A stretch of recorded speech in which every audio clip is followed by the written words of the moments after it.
Punaghoy ng gurang na mangingibig ni Jose F. Lacaba. Ito ang sumpa ng tumatanda. Matagal umistart ang makina. At kung umaandar na, pumapalya. Pinatitirik ang kotse. Pero sa aking panaginipay, nakararating tayo sa patutunguhan. Kahit man lamang sa aking panaginip, nakararating tayo sa patutunguhan. Hindi lang kalabaw ang tumatanda. Kinakalawang ang kasukasuhan. Lumalapot, lumalamig ang dugo. Lumalambot ang tarugo. Pero sa aking panaginip ay umaabot tayo sa sukdulan. Kahit man lamang sa aking panaginip, umaabot tayo sa sukdulan.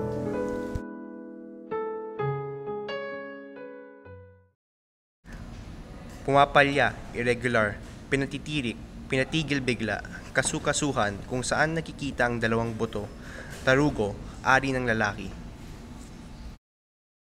Sa unang saknong, sinasabi ng persona na ang pagtanda ay may sumpa at inihahambing niya ito sa isang lumang kotse na nasisira na.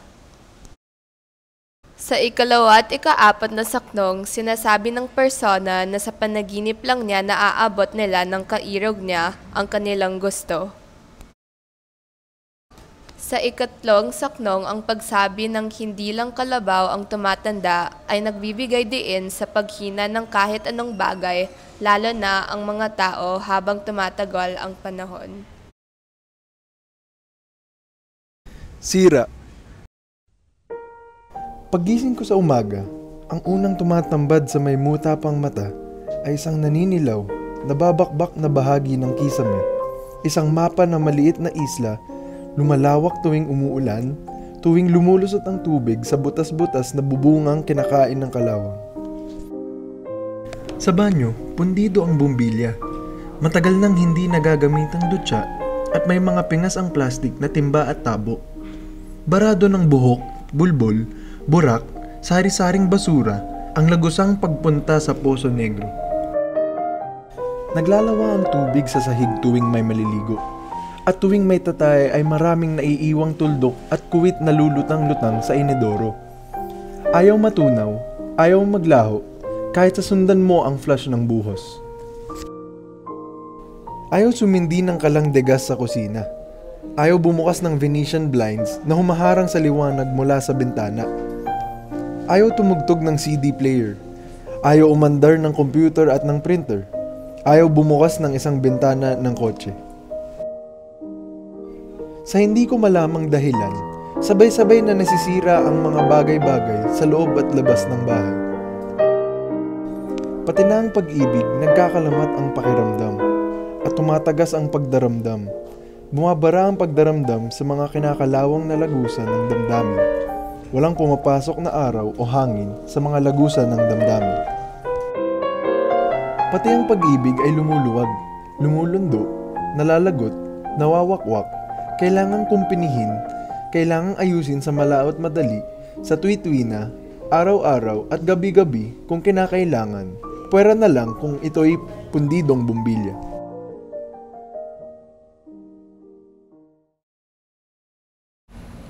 Tumatambad, nakikita, tutya, paliguan, pingas, maliit na tilad, timba, balde, burak, dumi. Poso Negro, septic tank, degas, pinapagana ng gasul, nagkakalamat, sira, lumulundo, lumalaylay, nagwawakwak, napupunit.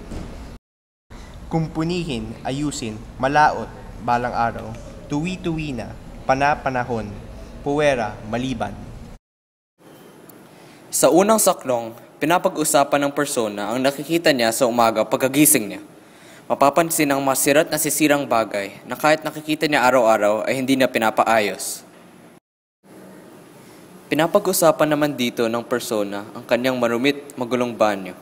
Ang magamit dito na marahil ginagamit niya araw-araw at pinakikinabangan ay hindi na kanais-nais ang kondisyon.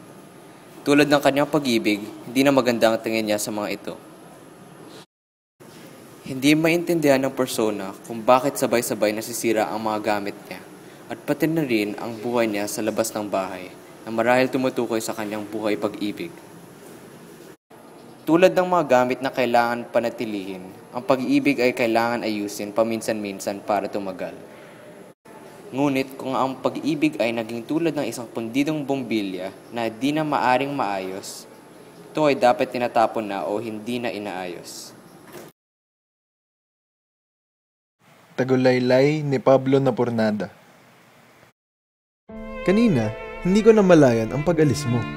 Napansin kong nakabihis ka nang pumasok ako sa ating kwarto. Pero nang lumabas ka, akala ko'y papunta ka lang sa banyo. Dati-rati, bago ka umalis ay dumadampi ang labi mo sa labi ko o sa pisngi kung ang isa sa atin ay may sipon o ubo. Ganoon din naman ang ginagawa ko sa tuwing paalis ako. Pero kanina, hindi ko namalayan ang pag-alis mo. Wala akong narinig na, sige, mauna na ako, o babayu. Umalis ka nang walang paalam, walang halik, walang niha-niho. Sigurado ko pa ang sarili ko, pero hindi ako sigurado sa iyo. Sigurado kong sa bawat paghinga ko'y nalalanghap ko ang iyong bango. Sigurado kong sa dugo ko'y ikaw ang tunay na nagpapasilakbo. Sa tuwing aalis ka'y sinisibasib ng di malaban ng sikdo, ang dibdib kong dati-rati, madalas, masuyong inuuman mo. Dati-rati, ang dati-rati sa tuwi-tuwinay humihiwa sa utak ko.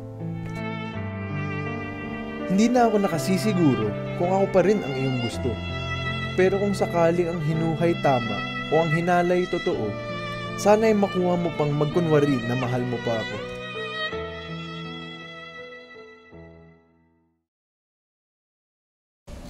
Tagullaylay, malungkot na kantang Tagalog na inaawit sa walang salin. Dumadampi, humahaplos, nagpapasiklakbo, nagpapagalit. Sinisibasib, pagsalakay ng mabilis ng mabangis na hayop. Sikdo, mabilis na pagdibok ng puso, maaring dulot sa galit o nervyoso. Masuyong, maakit, hinuha, hinala o sapantaha. Sa unang saknong, walang paalam na umalis ang kausap ng persona. Marang hindi sila nag-usap sapagkat hindi nga nalaman ng persona saan pupunta ang kanyang ilog. Mahihinuha rin natin na hindi nagaanong maganda ang kanilang relasyon. Sa ikalawang saknong, inilalarawan ng persona ang pagiging matalik nilang dalawa dati, ngunit nawala na rin. Sa ikaapat na saknong, sigurado ang persona na mahal niya ang kasama, ngunit hindi siya sigurado kung minamahal pa siya ng kasama at napipikon ang persona dahil dito. Sa ikalimang saknong, pinag-uusapan ng persona dito na kinakabahan siya kapag umaalis ang kasama niya, ngunit noon ay wala siyang kinakatakutan pag lumalabas ang kanyang kasama. Sa ika-6 na saknong, sinasabi ng persona dito na hindi siya sigurado kung mahal pa siya ng kasama niya, at sinasabi rin niya na kung tama siyang di na siya mahal, umaasa pa siya na magkunwari na lang ang kanyang minamahal kasi mahal pa niya ito. Ang tema ng tatlong tulong ito ay agam-agam, na ang ibig sabihin ay alinlangan o sa wikang Ingles, doubt. Nakikita ang agam-agam sa tulong panaghoy ng gurang na mangingibig, sa paglalarawan ng mga alinlangan niya sa sarili at sa pag-ibig, sapagkat matanda na siya. Sa ikalawang tula naman, nakikita ang agam-agam sa pag-ibig sa pamamagitan ng pagkumpara ng pag-ibig sa mga sirang gamit ng persona.